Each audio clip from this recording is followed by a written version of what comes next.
Entendes o que estás lendo? O podcast que te leva através das páginas da Bíblia. Livro por livro. Capítulo por capítulo. Uma exposição bíblica emocionante. Aperte os cintos e embarque comigo nesta viagem.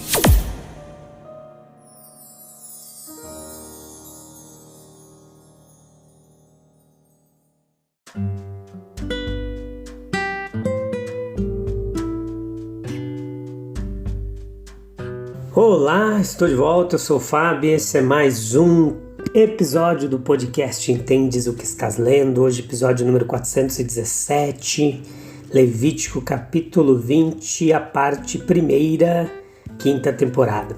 Levítico vai até o capítulo 27, vamos ver o 20 em 2 episódios e depois nós estaremos indo para o 21, se assim Deus quiser. Tudo bem com vocês? Que alegria e satisfação ter vocês de volta aí novamente, os nossos ouvintes que nos acompanham em vários lugares do Brasil e do mundo aí, tem muita gente legal, muita gente nova chegando, acompanhando os estudos da Bíblia Sagrada, que legal. Esse é um tempo muito importante de aprendizado, de meditação, de reflexão no texto bíblico e hoje não será diferente, tá bom? Vamos lá? Leia o capítulo, se possível, depois vem para cá. Se você tem gostado desse trabalho, convida mais gente, entre em contato conosco. Você encontra o podcast Entendes o que estás lendo aí no Deezer, no Spotify, na Amazon Music, na Apple Podcasts, Google Podcasts, enfim, e muitos streamers aí espalhados pela World Wide Wide, pela rede mundial de computadores aí. Vamos lá? Nós chegamos a esse capítulo agora, a gente vai ver um pouco, falar sobre sacrifícios humanos, que tem aqui bastante coisa, sobre crimes capitais, mortes, sim. Então a gente não vai se deter em toda a lista de casos, mas o primeiro tem bastante interesse para nós, porque vai levantar a questão dos sacrifícios humanos, né? O que o texto bíblico diz sobre isso, quais são os princípios aqui aplicados a nós hoje. Veja que esse costume de sacrifícios humanos, ele era generalizado, conforme mostram as investigações do texto bíblico. Aqui e em outros lugares, o Senhor coloca o seu rosto contra eles. O que distingue o caso de Abraão em conexão com o sacrifício proposto de Isaque de todos os outros sacrifícios da vida humana é que ele tinha um mandamento de Deus para prosseguir, enquanto os outros seguiam os desígnios dos seus próprios corações. Tão sagrada pode parecer a vida humana aos homens que a ideia de removê-la não deve ser jamais considerada. Não. Agora, pegar bebês inocentes e colocá-los nos braços flamejantes do deus Moloque, como eles faziam, é uma expressão monstruosa e exagerada da ideia de sacrifício. Mas Deus, em qualquer circunstância, ordenaria sacrifícios humanos? Não. Jamais. Na verdade, os homens foram sacrificados por meio da pena capital. O presente capítulo aqui está cheio de penas capitais. Homens morreram enquanto sob a direção de Deus por causa dos seus crimes. E essa, porém, não é a ideia sacrificial que envolve o sacrifício do inocente no lugar do culpado. Sem dúvida, foi isso que levou os bebês a serem os sacrifícios favoritos de muitos outros povos. E Israel copiou a inocência do sofredor, que constituía o maior apelo à ira divina. Então veja, vamos observar aqui que Deus proibiu sob pena de morte os sacrifícios humanos. E no único caso em que parece exigir um sacrifício humano, ele forneceu um substituto. Em vez da oferta de crianças a Moloque, ele fez da oferta de crianças a Moloque um crime capital. Sim, isso não visava apenas a idolatria, mas o exagero injustificado da ideia de sacrifício que os israelitas tomaram. Veja que ele não deve presumir uma oferta tão uma dádiva tão sagrada quanto uma mentira humana em seu altar.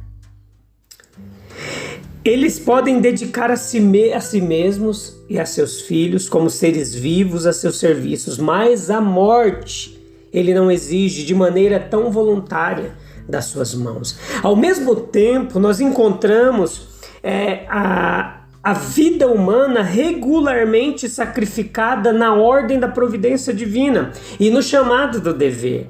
Veja que, embora não tenhamos sacrifícios monstruosos e profanos exigidos de Deus em seus altares, ele exige que homens se rendam, mulheres se rendam inteiramente, como Abraão e seus filhos, ou se entreguem ao chamado do dever. Este é de fato um sacrifício tão real quanto aqueles oferecidos nos braços de Moloque, ao mesmo tempo muito mais nobre. Na verdade, o autossacrifício da vida que se entrega inteiramente à obra do Senhor parece ser uma lei da providência no caso de todos que desejam ser verdadeiramente nobres nas suas carreiras e nas suas jornadas. O elemento voluntário, junto com a doce razoabilidade da sublime necessidade, justifica a moralidade de toda transação. Homens e mulheres alegremente dão suas vidas em sacrifício gradual ao chamado do Senhor, ao chamado do dever, ou às vezes em um sacrifício repentino e imediato. Quantas e quantas vezes isso aconteceu? Isso leva a uma última observação, que o sacrifício humano teve seu grande clímax em Jesus Cristo. Pois o que Deus não exigiu de Abraão, o sacrifício real de seu filho, ele exigiu de si mesmo. A exigência de um sacrifício humano feito apenas aparentemente no caso de Isaque foi realmente feita no caso de Cristo. Um ser humano inocente, sem pecado, certa vez foi ordenado por seu Deus e Pai a dar a sua vida e carregar ao fazê-lo os pecados do homem. Por isso encontramos dizendo, lá em João capítulo 10, versículo 17, portanto, meu Pai me ama, porque eu dou a minha vida para tornar a tomá-la.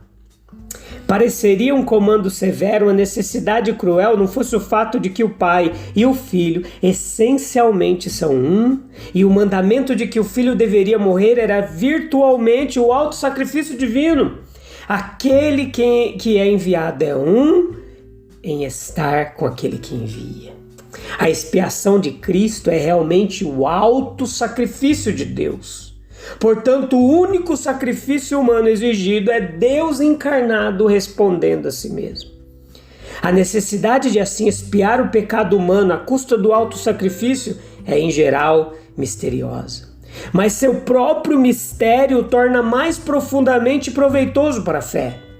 Quão grande dever deve ser o amor de Deus quando leva a dar a própria vida e morrer no lugar dos homens. O carneiro que foi oferecido no lugar de Isaque é o tipo do abnegado Jesus que foi oferecido por nós. Talvez não haja desenvolvimento de pecado que seja mais chocante para a mente renovada do homem e mais ofensivo para o gracioso coração de Deus do que aquele que é aqui condenado.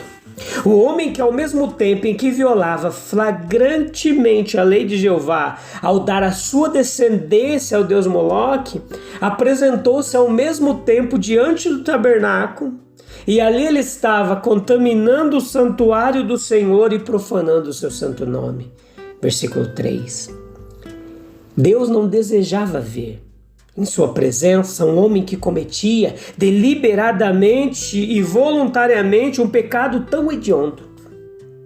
Nenhum homem é mais bem-vindo ao trono da graça do que o pecador penitente que está sobrecarregado com um sentimento de culpa e que anseia pela misericórdia e ajuda do divino Salvador.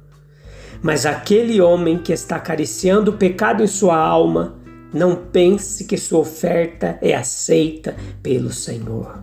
Ele certamente será morto. Versículo 2. Eu eliminarei do meio do seu povo. Versículo 3. Não há provisão aqui declarada de misericórdia.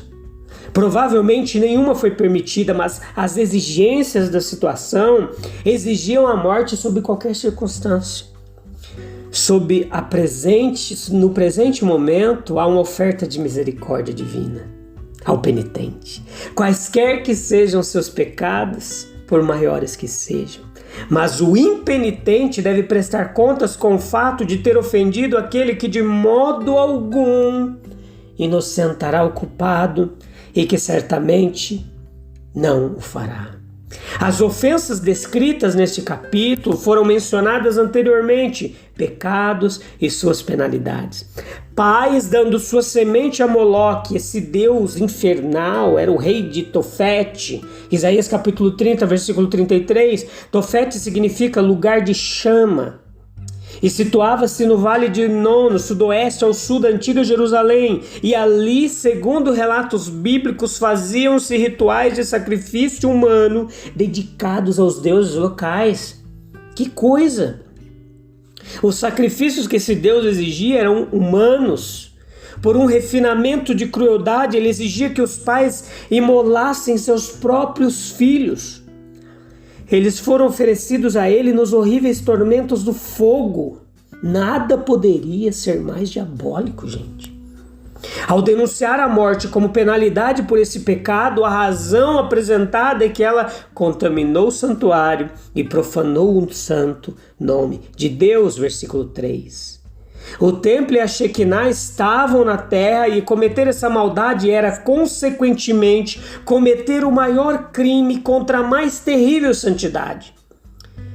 Além disso, o corpo do homem é o templo de Deus e dar esse templo a Moloque era, nesse sentido, contaminar o templo de Deus. Mas os estrangeiros que peregrinam em Israel, eles são passíveis da mesma punição. Eles não devem abusar de sua hospitalidade, dando um exemplo de maldade. Versículo 27. Pessoas que lidam com necromancia, no versículo 27. Necros, morte, mancia, dimanteia, adivinhação, uma prática de magia envolvendo a suposta arte da comunicação com o morto, quer por evocação de seus espíritos como aparições, visões ou erguendo-os corporeamente, com a finalidade de adivinhar, transmitir mensagens do além. Tais pessoas são consideradas culpadas do crime mais grave e aqui na lei mosaica eles eram condenados à morte, sem piedade. Versículo 9. Filhos que amaldiçoam seus pais, os nossos pais segundo a carne são para nós representantes de nosso Pai Celestial. Precisamos ter isso em mente. Esse crime ele se torna tão hediondo ali na lei mosaica que deve ser punido com morte. A morte, de uma forma ou de outra, é a pena para os crimes horríveis especificados nos versículos 10 ao 21. O sangue deles estaria sobre eles, eles seriam cortados do meio do seu povo, eles levariam a sua iniquidade.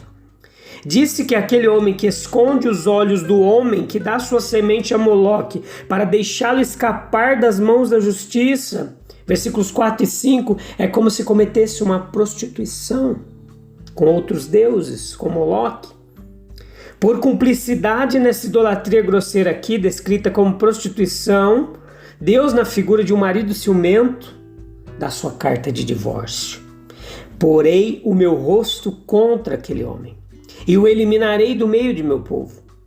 Ele não apenas é expulso da comunidade, mas também da nação, se não for condenado e sofrer uma morte.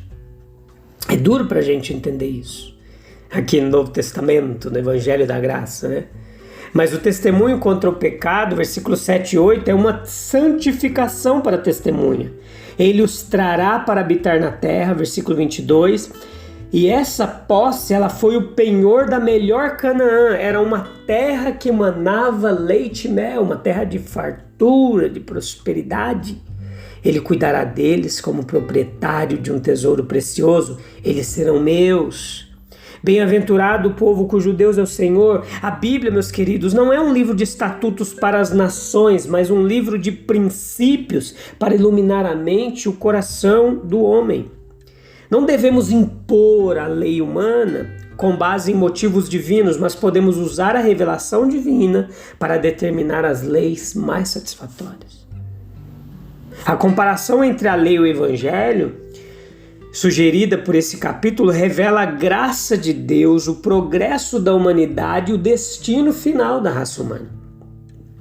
A extinção gradual dos pecados é a extinção das leis que os previam. Se sois guiados pelo Espírito, não estais debaixo da lei. A perfeita lei da liberdade é um cumprimento da antiga lei e, portanto, um fim das ordenanças e sua pregação na cruz de Cristo. Tá bom? No próximo episódio a gente vai meditar mais nisso aqui, nesses princípios aqui de morte, o que tudo isso traz de significado para nós hoje, que hoje nós não temos pena capital para os pecadores. É uma época um pouquinho distinta, mas é importante a gente aprender todos esses princípios aqui, que eles permanecem. O mesmo Espírito que revelou a lei é o mesmo Espírito do Evangelho. Lembre-se disso, tá bom? A gente se vê lá? Então o encontro está marcado. Um abraço, Deus abençoe. Até breve. Tchau, tchau.